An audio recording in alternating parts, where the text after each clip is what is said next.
Welcome to the Real Life Resilience Podcast. Stories of recovery from life's most difficult trauma with Stacy Brookman. And I'm like, this is par for the course. You're not like a special failure. This is exactly what 90 to 95% of the authors out there go through. You have to decide if you're going to keep going after this, because people don't care if you failed. They really don't. Not to brag, but I feel like I have failed a lot more than most people out there in writing. If anyone has reasons to boast, I have more. I have more books that have not sold than most people. Hey guys, this is Stacy Brookman, and I'm glad you're listening to Real Life Resilience, the podcast that brings you a range of tools and stories to heal from tough life situations. Listen, if you're spiritual in any way, or even intrigued by it, you're going to enjoy the episode today with author Ed Szewski. He writes a fascinating blog at edszewski.com, and he shares insight into how writing and contemplative prayer come together. So if you're in need of a new way to talk to God, stay tuned. Before we discover more, let me share something with you that might change your life. You've been through tough times in your life. We all have. But there's a powerful truth. Your stories will reveal wisdom that you don't know you possess. The question now is, where do you start? There's a simple, tested step-by-step flow for discovering your life theme and putting your life into a beautiful story. A story that allows you to be the best possible version of yourself. Register now for Stacy's next free webinar, where she reveals the 4 simple, proven methods to writing the first chapter of your life story this week. Simply click on the link in the show notes or head to stacybrookman.com/webinar. I love to hear from listeners personally, and I answer my own emails. So drop me a line and let me know what you found interesting in this episode, or to ask me a question. My email is stacy@stacybrookman.com. That's STACY. Now, let's welcome author Ed Szewski. Thank you so much for having me, and great job on my name. I was counting all those letters to make sure you had them all, but you got them. And I said Pray, Write, Grow was your latest book, but really it's the contemplative writer. Yeah, it's kind of funny how these things work, where Pray, Write, Grow, I really put a ton of energy into that book, and it only ended up being about maybe 25,000 words. And then the contemplative writer was kind of a follow-up to kind of build on some of the practices that I talked about in Pray, Write, Grow. And I think that the contemplative writer one is actually taking off a lot faster than Pray, Write, Grow did initially. So Tell us a little bit about you and how you came to be a writer. Sure. I'm sitting on my front porch here, kind of improvising. There's a delivery truck nearby. I can hear the birds. That's kind of a good thing to kind of show, we're just kind of making this work right now, where I write part-time and I take care of the kids most mornings. So I really started writing when I was around 12, and my teacher gave us a book. She called it our anything book. You could just write anything in it and draw in it or whatever. And I grew up in a family where it was always, you're going to be a lawyer or a doctor or be in business or do something that makes a lot of money so you're secure and safe and, whatever, just kind of that American dream thing. Mm-hmm. And that book really opened my eyes to writing. And so it became a theme throughout high school and college that I really enjoyed writing, and I kind of stumbled through, and I love the creative process of working on a book, of journaling, of blogging. I just love so many aspects of it. It's been with me most of my life, but when my wife started going back to grad school when I was around 28, 29 was when I really got into it more seriously, got a book published, and started trying to figure out how to write full-time and making that work on a day-to-day basis, and living in a small house where you don't have room to do a podcast, so you're out on the porch and stuff like that. So, but it's great. I love just making the time to write each day. So that gives you pleasure. And where do you draw your inspiration from? I try to keep a running list of articles to read just from various people sharing things on social media using a tool called Pocket. It really could be blog posts, it could be magazines or newspapers. I read a lot of spirituality writing, so Richard Rohr, Henri Nouwen, getting into Thomas Merton. Probably my favorite writer would be Brennan Manning. And I love Brennan Manning. So yeah, Furious Longing of God is just one of those books where I feel like I want to learn how to write like this. Right. That's the way I want to write someday. I think that it's important to have kind of long and short form things that inspire you and help you think about both ideas and just day-to-day practical things about how to be more organized or disciplined or more intentional with your time. A lot of people think that writers' words just come out and they go out onto the paper or the computer and it's just lovely, but it's hard work. Right, it is. And I think that one of the themes of my life has been I've removed so many things from my life, so many distractions, so many interests and hobbies and sports. I stuck with gardening, I've stuck with hockey.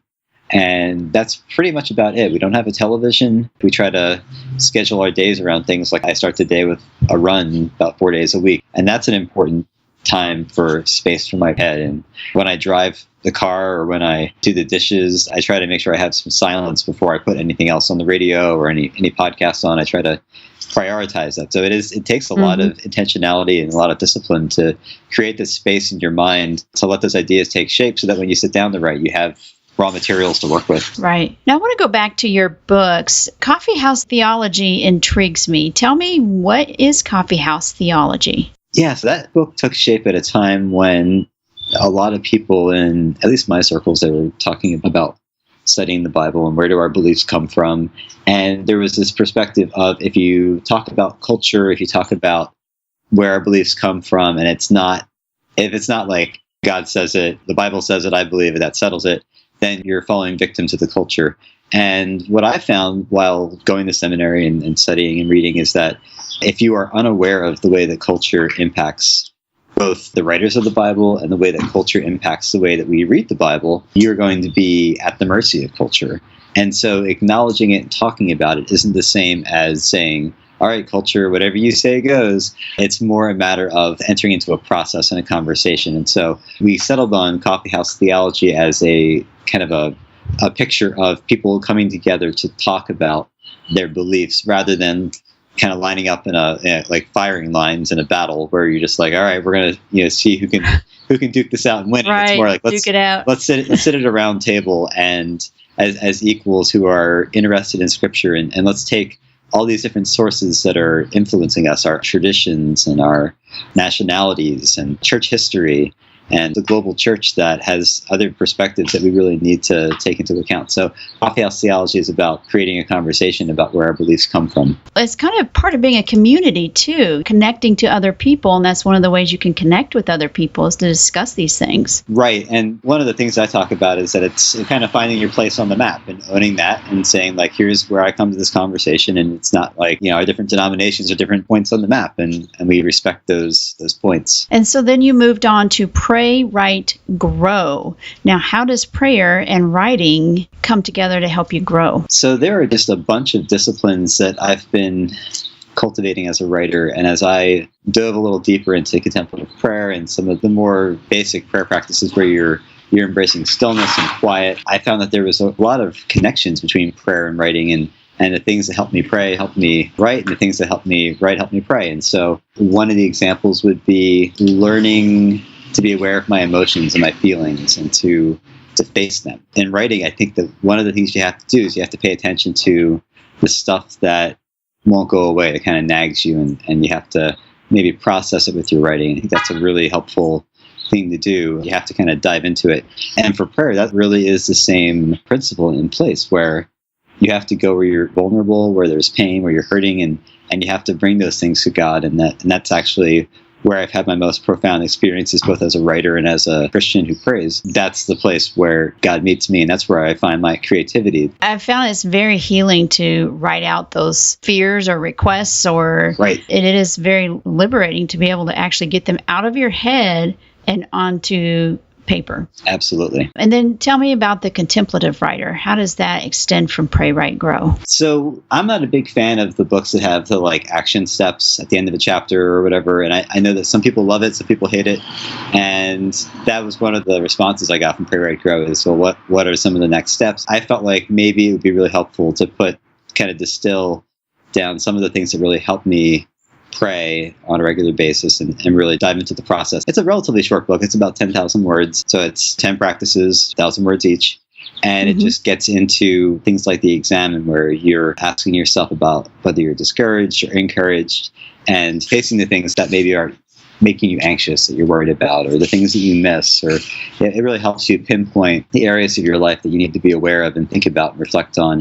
And it was developed originally as a preliminary practice before prayer, but it's also just a really useful thing for my writing, where I find that the stuff that I'm talking about, writing down in my examine process, that becomes stuff that I end up writing about that week a lot of times too. Interesting. But a lot of people shy away from, or just flat out avoid, examining what they're feeling inside or examining what their thoughts are. They just go about their day because it's much safer that way. Mm-hmm. So how do you get people to get into this examining themselves or examining their life? I think the answer depends on whether you're a person of faith. Honestly, should I give the person of faith answer first? Sure, go ahead. Not to say one's better than another, but I think that the answer depends on whether you believe in God. And so if you believe in God, then the place you need to begin is, what kind of God do you believe in?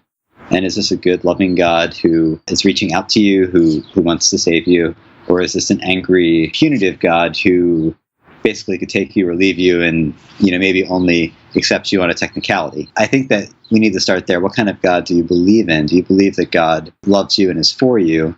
And so I would say the place that you begin then is, you want to uncover the things that are keeping you from God's love. It's not that you're shaking in fear before God, but that there's a God who loves you and you want to remove the barriers. And so I think that's a place to begin with the examine process, is what are the distractions that are keeping me from receiving this love? And I think that love from God is what transforms you, and that's what helps you be kind to others and love others. And so it's not going soft on sin. It's kind of getting to the root problem, is that we need to experience love and we need to know that we're accepted. And then when we've experienced that, then we can give that to others. And so for Christians, I would say that for the person who maybe isn't a Christian, who doesn't believe in God, I still think that you have to face your worst fears. And I think that what you find is that they're either not as bad as you thought, or that you can manage them and you can move on with your life and still find a lot of joy. And that's something that Christians can also benefit from as well. Not to create two different camps, but I think that, speaking in very general terms, you can learn to face your fears. Speaking for myself personally, I've gone through some of my worst fears as far as publishing, and several of the books that I've put out have not sold great, and it's hard to get a book deal after you've had a book that hasn't sold very good. If you lined up anybody who's an author or trying to get published, I feel like that's kind of the fear, and I've gone through all that stuff multiple times.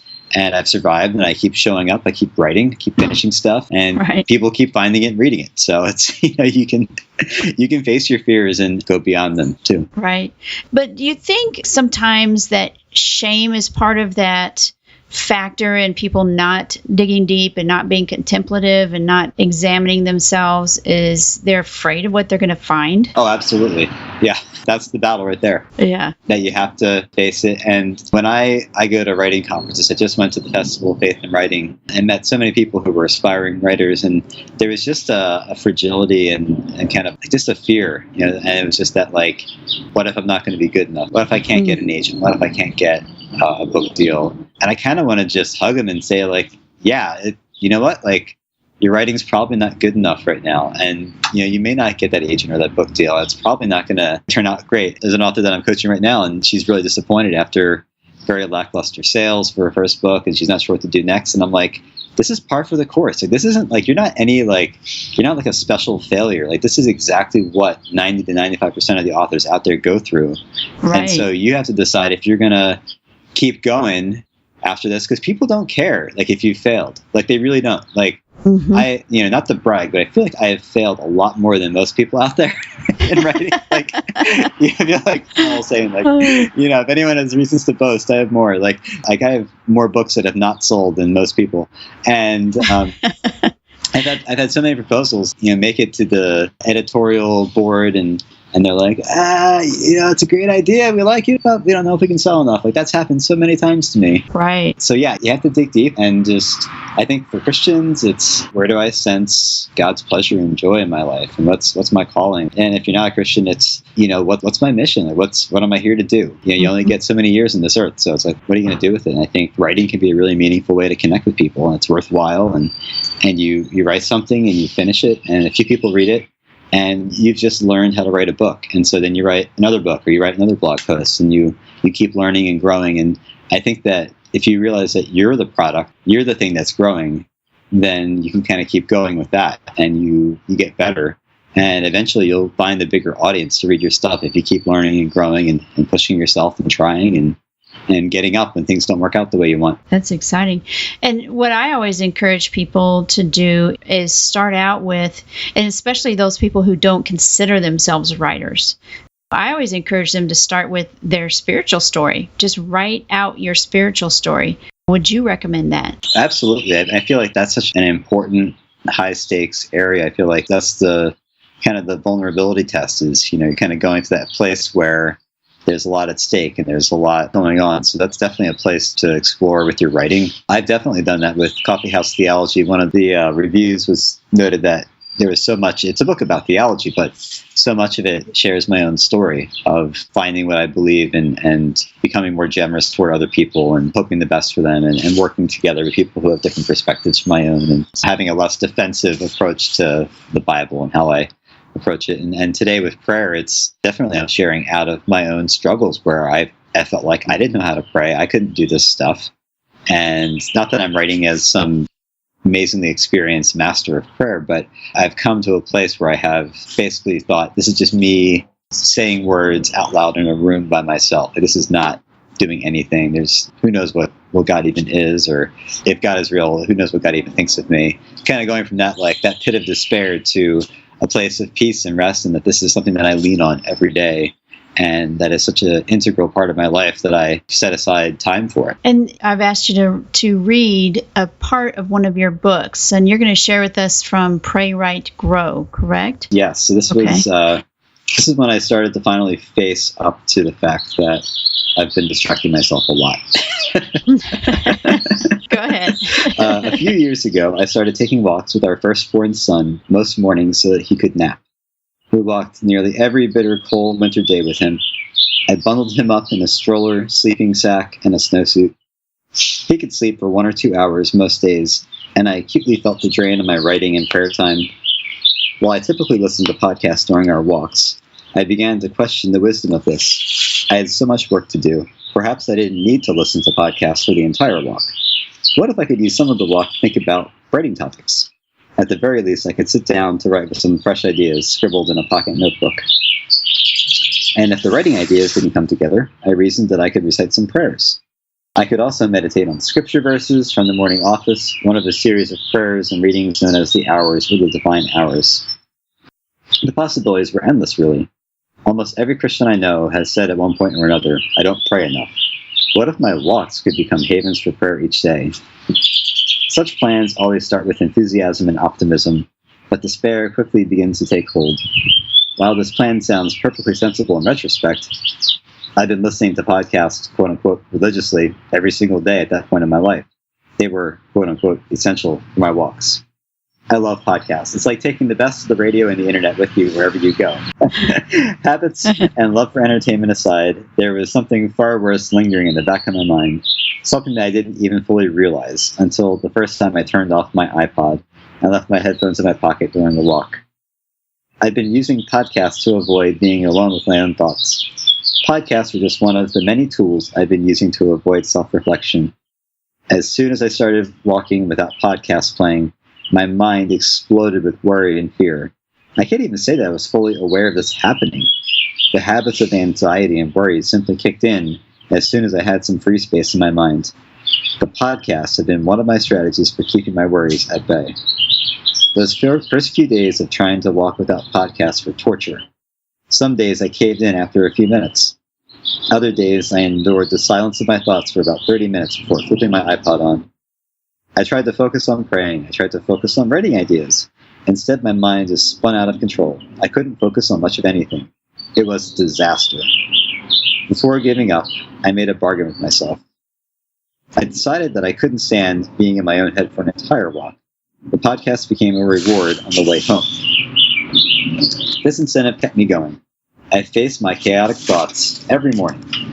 Over time, the dread of those walks began to dissipate. In fact, I started to realize the things I'd been obsessively worrying about were legitimate writing and prayer topics. Soon I began jotting down notes in my pocket notebook or tapping ideas on my phone's note app. At the same time, I began opening up about my anxieties and fears to God in prayer.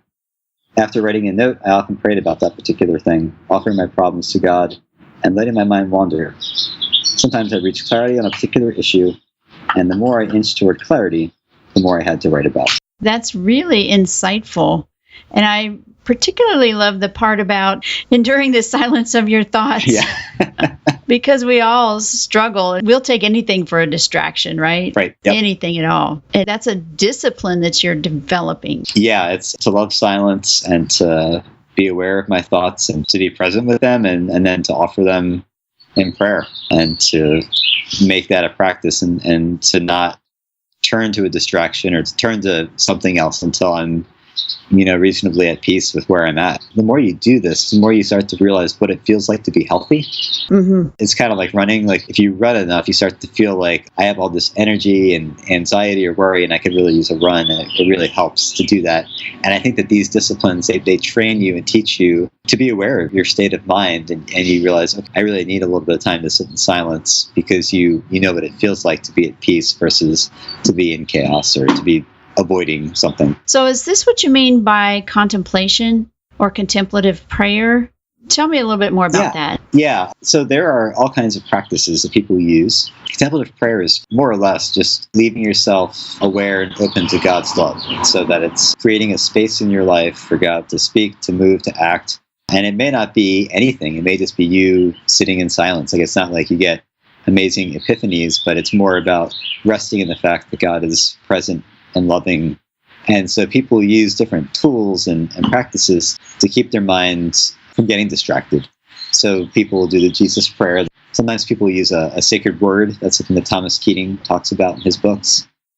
So maybe just the word mercy, the word beloved, the word peace. And you just use that word as a tool to keep your mind focused from wandering off into your thoughts. And it's always going to be a struggle, especially at first, to sit in silence for, say, 20 minutes and to not let your mind wander and think. It's a challenge. But contemplative prayer, people use breathing, too, for contemplative prayer, where you just try to focus on your breath and just let that become your focal point. And it's not like you're creating emptiness. It's that you're creating a space for God to move and to work and to be present with you. If anything, it's a rest. It's a time of rest for me.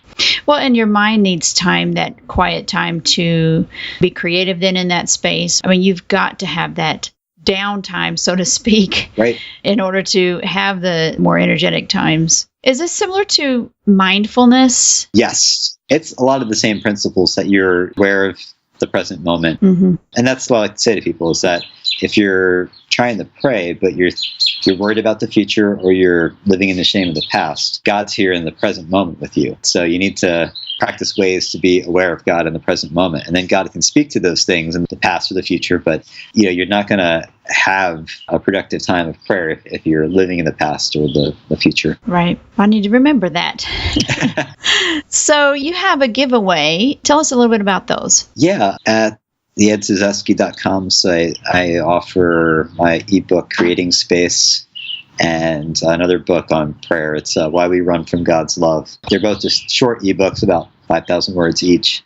And they're free gifts to subscribers who sign up for my newsletter. I write about every other week, and it's just a personal note about what I'm thinking about. My rule is that I try to do the Brené Brown Daring Greatly thing, where it's like, I just share what's really on my mind. It's off the record. It's private. It's not a public note. Mm-hmm. But I just try to be honest with people about where I'm at and try to share things that I think might help them, their own prayer lives or with their own journeys as writers. Anytime I have a book discount, I always let my newsletter subscribers know about it first, too. That's excellent. Well, Ed, thank you so much for sharing your information. Thank you so much. I really appreciate it, and it's been a real pleasure to be here. Welcome to Stacy's Journal. In this segment, I let you peek into my journal as I share my thoughts on a topic or resilience resource. I really liked Ed's take on healing. He believes that the path to healing is about going through our pain rather than numbing it or distracting ourselves from it. Contemplation helps us become present in the moment, and that, in turn, helps us discover places that need to be explored further in writing. There are so many times we try to gloss over our hurts or past difficulties. We just try to get through them and then ignore them, Or we squeeze those tough times into a small place at the back of our mind and just hope they don't pop back out. But when we do that, we aren't truly recovering from those hard times. We aren't resolving that conflict. We're ignoring it. It hurts us in ways we don't even realize. Research has proven that pulling that pain out and the simple act of writing about your feelings, even a short amount, is incredibly beneficial. We know that it even boosts your immune system. I encourage you to try it out. Think back to a tough time in your life or a time when someone hurt you and write about your feelings. In other words, lean in to get through. You can get started on that in my upcoming webinar. In the webinar, I teach you the 4 simple proven methods to writing the very first chapter of your life story in just 7 days. I teach you a simple way to get those stories out and where to start. With that, you also get a free life storytelling toolkit, which is really useful. So head over to stacybrookman.com/webinar to get it. That's all we have for today. In the last episode, Evan Hansen discussed the 2 journeys to manhood. So if you're raising boys or know someone who is, you might want to go back and have a listen. Next week, we'll interview music legend Radney Foster, who shared his heartbreak when his ex-wife moved with their 4-year-old son to France, and what he did to stay connected to his child and resolve the anger. So if you've had some heartbreak yourself, stay tuned for that. I love interacting with our listeners on social media. We're on Pinterest, Facebook, and just about anywhere you can hold a great virtual conversation. One more thing, we're doing something fun and counting down the 100+ most important memoirs of the past 200 years. So our memoir of the day was written in 1940 by Eleanor Roosevelt, entitled The Moral Basis of Democracy. Eleanor Roosevelt's first writing as First Lady is a heartfelt call for all Americans to choose love and faith over hatred and fear. With the threat of the Third Reich, she establishes the idea that the core of democracy is a spiritual responsibility to other citizens. She takes an inspiring stance in defense of democracy, progress, and morality. The wisdom imparted here is a must-read for every American. Check out all the memoirs on this list at stacybrookman.com/100memoirs. And remember, life is a story. It's never too late to start telling yours.